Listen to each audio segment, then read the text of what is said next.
রোগের সঙ্গে লড়াই করতে প্রয়োজন টিকা। বিশ্বে বিভিন্ন রকমের রোগের সঙ্গে লড়াইয়ের জন্য একাধিক টিকা রয়েছে। টিকাকরণের ওপর ভিত্তি করেই লাগাম এসেছে বহু রোগে। টিকাকরণের এই গুরুত্বের কথা মাথায় রেখেই একটি বিশেষ দিন ধার্য করা হয়েছে। 28শে জুন গোটা দেশ জুড়ে পালিত হচ্ছে পালস পোলিও দিবস। 2014 সালে পোলিও মুক্ত ভারত বলে ঘোষণা করা হয়েছে ভারতকে। 0 থেকে 5 বছর বয়সী বাচ্চাদের পোলিও টিকাকরণ চলছে রবিবার। দুর্গাপুরের কুরুরিয়াডাঙ্গা স্বাস্থ্যকেন্দ্রে টিকাকরণ কর্মসূচির খোঁজ দিতে উপস্থিত হলো দুর্গাপুর পশ্চিমের বিধায়ক লক্ষণ চন্দ্র ঘড়ুই। স্বাস্থ্যকর্মীদের সাথে কথা বলার পাশাপাশি তিনি বেশ কয়েকজন শিশুকে পোলিও খাইয়ে দেন।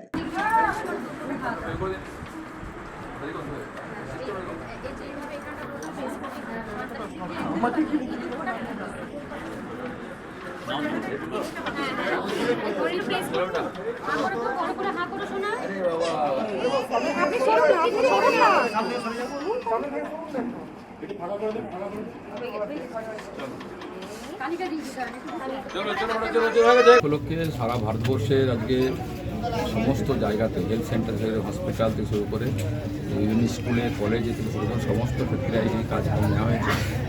2024 সালে হওয়ার পর আবার 5 বছর পর আজকে আবার শুরু হয়েছে। আমি আমার বিধানসভার 11 নম্বর ওয়ার্ডে স্বাস্থ্যকেন্দ্র আছে কুরুরিয়াডাঙ্গা, সেখানে উপস্থিত হয়েছি।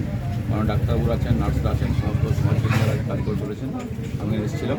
আমাদের প্রচার একটাই যে আজকে 5 বছরের নিচে তাদেরকে 2 কোটা করে পালস পোলিও যে ড্রপ দেওয়া হচ্ছে, মানুষ সচেতন করা হচ্ছে। যারা এখনও আসেননি তারা স্কুলে হোক, ডিএমসি হোক, স্বাস্থ্যকেন্দ্রের প্রত্যেক জায়গাতে মায়েদেরকে বলবো তারা বাচ্চাদেরকে নিয়ে করে পালস পোলিওর অংশগ্রহণ করুন, বাচ্চাদেরকে পোলিও খান। এই রোগমুক্ত করতে হবে, তার জন্য সরকার পদক্ষেপ নিয়েছে, আমরাও পদক্ষেপ নিয়েছি। অনেক সমস্যা আছে, যদি সমস্যা আস্তে আস্তে দূরীকরণ হবে। স্বাস্থ্যকেন্দ্রের অবস্থা আমাদের খুবই খারাপ। স্বাস্থ্যকেন্দ্রগুলোতে জল নেই, কোথায় লাইট নেই, কোথায় রুম নেই। অনেক দিদিরা অনেক কষ্ট করে চালাচ্ছেন। আমরা বলেছি একটুকু ধৈর্য ধরুন, সরকার পরিবর্তন হয়েছে, 15 বছর সরকার কিছু করেনি। আমরা যা শুরু করেছি, ইতিমধ্যে খবর পেলাম এখানে একটা জলের ট্যাঙ্ক ভেঙে পড়ে আছে, তাতে দেখার লোক নেই। খবর পাওয়ার সঙ্গে সঙ্গে ফোন করেছি, তিনি এখন আসছেন, ব্যবস্থা করবেন। অর্থাৎ পুরো স্বাস্থ্য ব্যবস্থাকে যদি উন্নত করা না যায় তাহলে আগামী প্রজন্মের ক্ষতি, আবার বাংলার ক্ষতি। আজকে বাংলার সন্তানরা বাংলার চিকিৎসার জন্য বাংলা ছেড়ে কোথায় বাইরে চলে যাচ্ছে, হায়দ্রাবাদ যাচ্ছে, চেন্নাই যাচ্ছে, অ্যাপোলো যাচ্ছে। শহরের একাধিক জায়গায় চলছে এই পোলিও ক্যাম্প। রাজ্য সরকারের পক্ষ থেকে পোলিও ক্যাম্প নিয়ে চালানো হয়েছে প্রচার।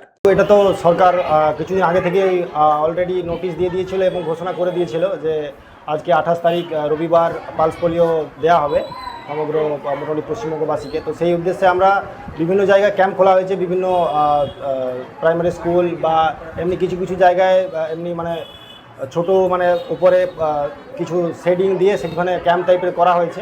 এবং সব জায়গাতেই আমাদের কিছু স্বাস্থ্যকর্মী পোলিও নিয়ে ভ্যাকসিন ক্যারিয়ারে ওই ওরাল পোলিও ভ্যাকসিনটাকে নিয়ে গিয়ে সেখানে পোলিও দেওয়া হচ্ছে। বিভিন্ন জায়গায় ক্যাম্প করা হয়েছে, শুধু যে স্বাস্থ্যকেন্দ্রে আছে এরকম নয়, ছোট ছোট জায়গায় আরও মানে যাদের ক্ষেত্রে অনেক দূর হয়ে যাবে স্বাস্থ্যকেন্দ্রে আসা, তাদের বাড়ির নিকটবর্তী জায়গাতেও আমরা ক্যাম্প বসিয়েছি এবং সেখানে সকাল 8টা থেকে বিকেল 4টা পর্যন্ত পোলিওটা দেওয়া হবে, এটা অ্যাভেলেবেল থাকবে। সমরেন্দ্র দাস, 99 নিউজ বাংলা, দুর্গাপুর। আপনারা দেখছেন 99 নিউজ বাংলা। বদলাবো আমরা।